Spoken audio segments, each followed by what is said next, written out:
नमस्ते फ्रेंड्स, मैं आज शेयर करने जा रही हूँ आप लोगों के साथ डेली पूजा विधि। मैं कैसे घर पे रोज़ पूजा करती हूँ, हर रोज़ का पूजा मेरा कैसे होता है वही शेयर करने जा रही हूँ।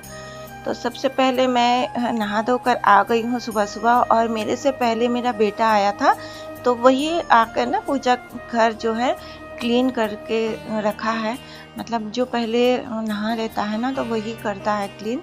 तो बेटा मेरा सबसे पहले रूम को क्लीन किया, बर्तन भी धो के रखा था। और यहाँ पर अब मैं आ गई हूँ। सबसे पहले मैं दीप जला लेती हूँ, उसके बाद धूप। और बच्चों से भी पूजा पाठ कराना बहुत ज़रूरी है फ्रेंड्स, नहीं तो अभी हम अगर नहीं सिखाएंगे तो वो नहीं सीख पाएगा। और जब बड़े हो जाएंगे ना तब वो लोग मतलब उनको अच्छा नहीं लगेगा पूजा पाठ करना, तो इसलिए बचपन से ही सिखाना ज़रूरी है।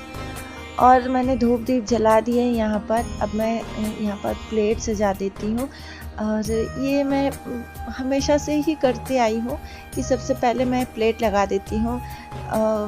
ऐसा लगता है मुझे कि चाहे बच्चा हो या भगवान हो, जो भी हो, पहले मैं थाली लगा देती हूँ। तो लगता है कि उन लोगों को ना मुझे ऐसा लगता है कि भगवान जी को जब हम नहला देंगे तो उनको बहुत जल्दी भूख लग जाएगी, वो इंतज़ार नहीं कर पाएंगे कि हम प्लेट सजाए सब तैयार करें, तो उनको इंतज़ार नहीं होगा उनसे। इसलिए मैं सारा कुछ रेडी करके रख देती हूँ और उसके बाद ही उनको नहलाती हूँ, धुलाती हूँ।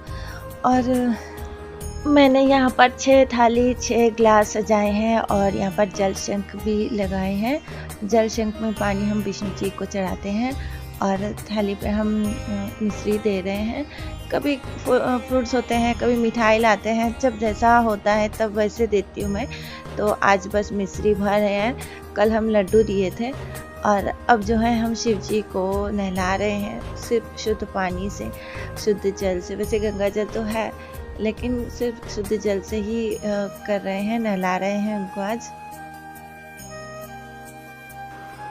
और अब जो भी बाकी भगवान की फ़ोटोज़ हैं उनको मैं साफ़ कर दूंगी, मतलब उनको भी नहला दूंगी, और उसके बाद चंदन तिलक कर दूंगी। और जो भी माता रानी हैं उनको मैं सिंदूर भी पहना दूंगी। वैसे ना हमारे यहाँ पर गोपाल जी नहीं है, छोटे से कान्हा जी, क्योंकि क्या ही बोलूँ, हस्बैंड नहीं रखने देते हैं। हस्बैंड बोलते हैं कि जब तुम कर पाओगी सारा कुछ तभी लाना, अभी नहीं। तो इसलिए बस ये राधा कृष्ण की फ़ोटो है मेरे पास, यहीं पर मैं पूजा करती हूँ। कान्हा जी नहीं है हमारे पास, छोटा सा गोपाल नहीं है। और जो गोपाल हैं दोनों, उन्हीं को बस सेवा करो, उन्हीं के मतलब बच्चों का करते करते ही दिन बीत जाती है। जब हम लाते हैं तो उनका बहुत अच्छे से ध्यान रखना पड़ता है, ऐसा नहीं कि हम ला के बस रख दें। तो इसलिए हस्बैंड नहीं लाने देते हैं। वैसे मुझे बहुत मन है कि मैं लाऊं।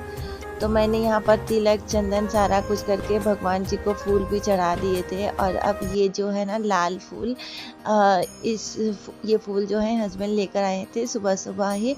तो मैं शुक्रवार का दिन है आज ना, तो मैं इन फूलों का माला बनाऊंगी और लक्ष्मी माँ को चढ़ाऊंगी। तो बेजोर संख्या से मैं फूल का माला बनाऊंगी। मुझे किसी ने कहा है कि ऐसे ही माला हर शुक्रवार को चढ़ाया करो, बहुत अच्छा होता है घर के लिए, लक्ष्मी माँ बहुत प्रसन्न होती है। तो इसलिए मैं करती हूँ ऐसे ही। तो जैसे जब होता है, कभी 7, कभी 10, कभी 11, जो भी लाते हैं। तो आज बहुत सारे लाए थे, आज मैं 13 फूलों का माला ही बनाऊंगी बस। और कपड़े सिलते सिलते मेरी आंखें बहुत ख़राब हो गई है फ्रेंड्स। मुझे बहुत देर लगा है उस सुई में धागे पिरोने में, बहुत ज़्यादा टाइम लग गया था, क्योंकि ना पता नहीं क्यों नहीं, मेरी आंखें सच में ख़राब होने लगी हैं सिलती जो हूँ इतनी, इसलिए। और हस्बैंड भी बहुत गुस्सा करते हैं। तो देखो मैं फूलों का माला बना रही हूँ, और साथ ही में मंत्र भी जप कर रही हूँ माता जी की, ओम श्री। तो ये जो है माता जी का भजन गाओ या जो भी करो, बस मन ही मन करते रहो या जोर से करो, भक्ति अंदर रहना चाहिए। और आप जो भी कर रहे हो वो करते रहना चाहिए, और मन उधर ही रहना चाहिए, मन को भटकने नहीं देना है। तो ये देखो छोटा सा माला बना है, मैं बार बार चेक कर रही हूँ कि काफ़ी है या और थोड़ा सा बनाए। और इससे ना थोड़ा सा डर भी लगता है कि अगर एक निकल गया तो वो फूल बर्बाद हो जाएगी, तो मैं बहुत ही संभाल संभाल के कर रही हूँ, धीरे धीरे से, और नीचे भी नहीं उसको टच होने दे रही हूँ। वैसे तो नीचे हमने साफ़ किया हुआ है, लेकिन फिर भी अच्छा नहीं लगता है, फूल जो है नीचे नहीं पड़नी चाहिए। तो ऐसे करके मैंने आज 13 फूलों का माला बनाया है। पता है हम लोग ना आषाढ़ महीने में माता जी की पूजा करते हैं, दुर्गा माता जी की पूजा, तो हर चीज़ 13-13 देते हैं। फल, मिठाई, पान, सुपारी, फूल, सब कुछ 13 होता है। तो आज मन हुआ कि मैं आज 13 फूलों का माला बनाऊं, क्योंकि बहुत सारे फूल थे, तो वही आज मैंने किया है। बचपन में ना हम क्या करते थे, जो भी फूल होते थे, मतलब सफ़ेद हो या पीला हो या जो भी कलर के फूल होते थे, तब मैं ना उन सब फूलों का अलग अलग डिज़ाइन का माला बना कर ना भगवान जी को चढ़ाती थी, हर भगवान को चढ़ाती थी। जैसे लक्ष्मी माता हो गए, राधा कृष्ण हो गए, सारे मतलब सब वही भगवान को चढ़ाती थी। अभी नहीं मिलते हैं, नहीं दिखते इतने मतलब अलग अलग तरीके के फूल, पर ये जो लाल वाला फूल है, ये इस फूल को बहुत ही महत्व दिया जाता है माता जी के लिए। और हम लोगों में मतलब गुलाब के फूल नहीं चढ़ाते हैं, लेकिन बहुत लोग चढ़ाते भी हैं, पर हम लोग नहीं चढ़ाते हैं। फिर भी कभी कभी लाते हैं तो मैं साईं बाबा को चढ़ाती हूँ। और ये हमारी माता जी सज गई। जो भी बाकी फूल बचे थे वो मैं सजा दूँगी ऐसे ही, पार्वती माता को, लक्ष्मी माता को, और वैसे ना ऐसे मतलब सजा दूँगी। बाकी मैं भगवान को नहीं चढ़ाऊँगी, क्योंकि हर भगवान को हर फूल नहीं चढ़ाया जाता है। मेरे ससुर जी बोलते थे कि जो भगवान जिस फूल से प्रसन्न होते हैं उनको उसी फूल से पूजा करना चाहिए, तो जो फूल उनको नहीं पसंद है उनको नहीं चढ़ाना चाहिए। तो मैं हर भगवान को नहीं चढ़ाऊँगी, जैसे शिव जी को नहीं चढ़ाया मैंने। और यहाँ पर एक फूल मैं माता जी को चढ़ाऊँगी, यही है हमारी विपदनाशिनी माता, जो मैं आषाढ़ महीने में पूजा करती हूँ। और इसके बाद मैं अब अपने आप को शुद्ध कर लूँगी। नमो विष्णु का 3 बार जाप करके अपने मुंह में पानी डाल के अपने आप को शुद्ध करूँगी। उसके बाद हर थाली और गिलास में थोड़ा थोड़ा सा पानी डालूँगी, वही नमो विष्णु का मंत्र जप करके।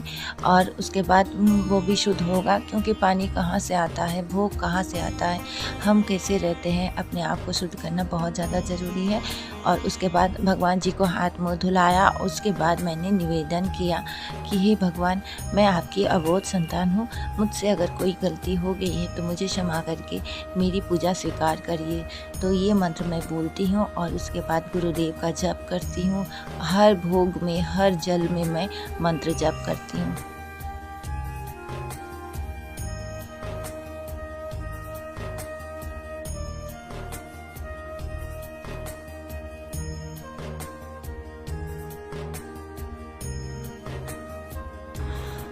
माता जी के लिए जो मैंने माला बनाया था, उस माला को छू कर मैं स्तव पाठ करूँगी, लक्ष्मी माता की स्तव पाठ करूँगी। और क्योंकि ये मंत्र जप करना भी ज़रूरी है, शुक्रवार के दिन हो या गुरुवार के दिन हो। गुरुवार भी हम लोग लक्ष्मी पूजा करते हैं, गुरुवार के दिन ही करते हैं। तो जो भी दिन हो, बस आपके मन में भाव होना चाहिए, भक्ति होना चाहिए। तो मैं बुक देखकर मंत्र जप करती हूँ, क्योंकि इतने सारे मंत्र मुझे याद नहीं रहते हैं। जैसे भी आपको सुविधा हो आप वैसे कर सकते हो। तो जो भी हो, अभी हो गया है सारा कुछ। अब मैं गुरुदेव का मंत्र जप कर लूँगी। 108 गुरुदेव का मंत्र जप करती हूँ मैं, और हर रोज़ का होता है मेरा ये। कहते हैं हाथ का जल शुद्ध करने के लिए गुरुदेव का मंत्र लेना बहुत ज़्यादा ज़रूरी है। और मुझे बचपन में ही दिलाया गया था, मैं बचपन से ही गुरुदेव का मंत्र ले चुकी थी दीक्षा।